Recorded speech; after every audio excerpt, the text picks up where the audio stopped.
4:30 in the afternoon. Uy, dalawa na. May isa dito ay malakas na yung isa yun.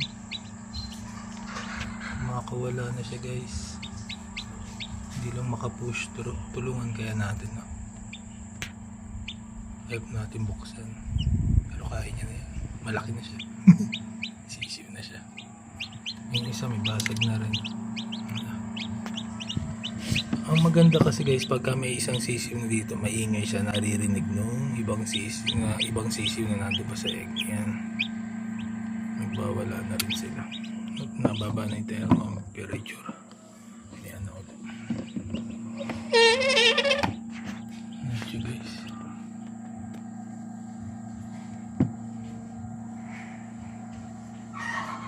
Piling nyo na mabiyak. Ito yung 6 batch guys, yung 6 batch ng ating egg for this year hatching batch. Ito by next week nag-iipon pa ulit.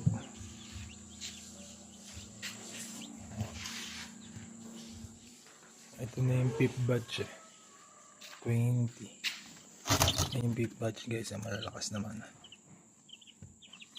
healthy, all are healthy.